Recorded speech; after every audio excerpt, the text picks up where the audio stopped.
What's up guys? Welcome back ulit sa ating panibagong vlog na naman ngayong araw. So ngayon, ituturo ko po sa inyo ang aking konting kaalaman sa paglalagay ng strip light o cube light sa ceiling.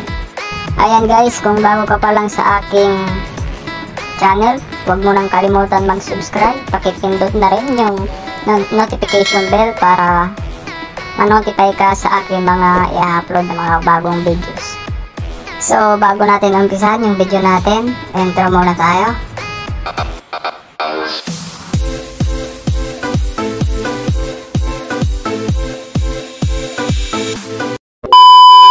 Ayan, dito na nga tayo sa strip light. So ito nga yung driver niya guys.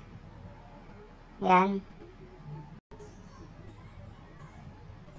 Ito naman yung strip light niya.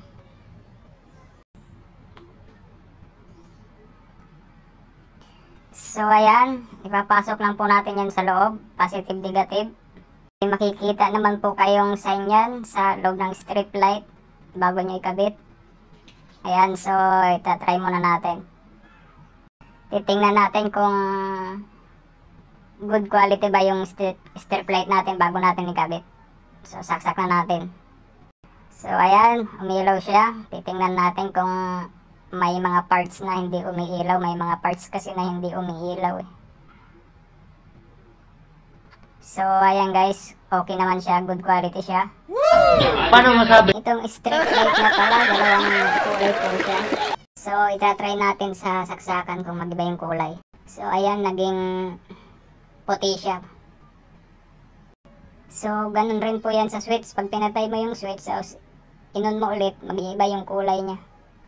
So ayan, nakikita naman natin, good na good siya. Oh my God! So tara, check na natin.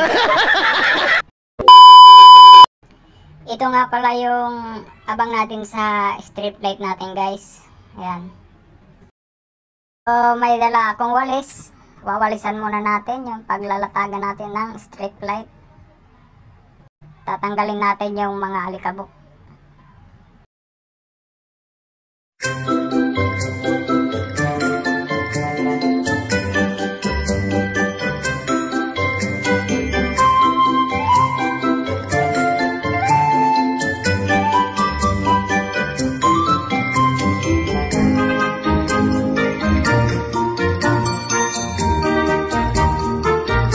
Ayan guys, dito na tayo sa ating abang na wire para sa ating strip light. So ito yung driver guys, nakikita nyo, wala na yung plug nya dahil di na natin kailangan yun. Dahil may abang na tayong wire. So ayan, kakabit muna natin yung isa.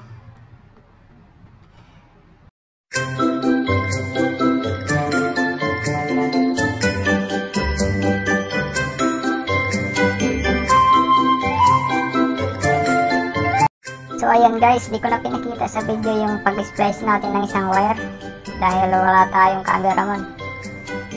Ayan, lalatag na po natin yung strip light natin.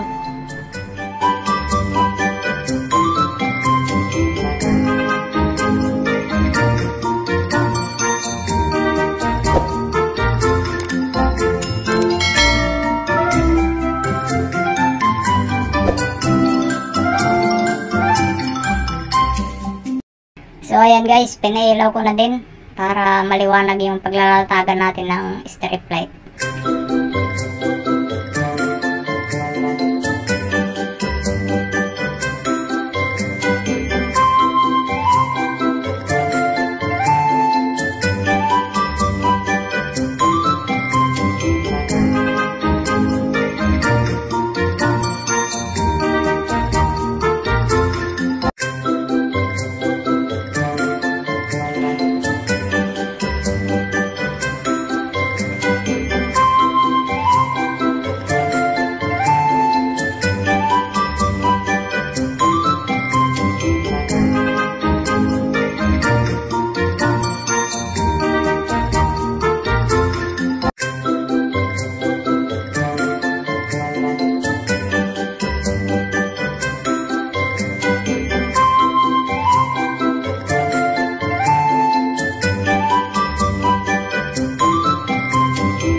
Ayan, sila po yung mga pintor.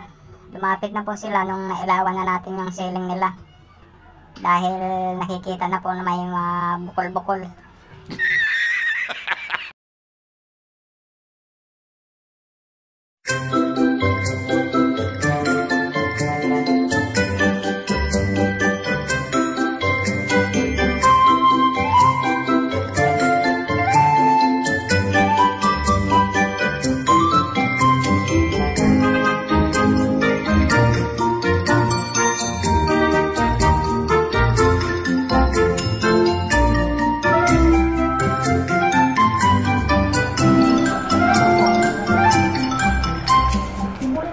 Ayan, pinailaw ko na din para makita natin kung may mga parts na hindi naiilawan ng strip light natin.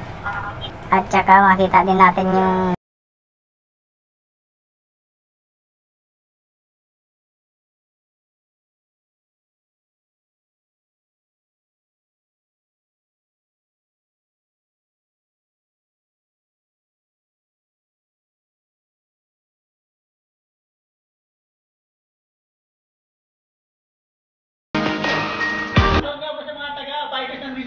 Binabati ko kayo. Magandang umaga. Chappy. Ikaw ba, di may shoutout ka? Wala akong hilig sa ganyan shoutout. So ayan, shoutout daw sa mga taga Rizal.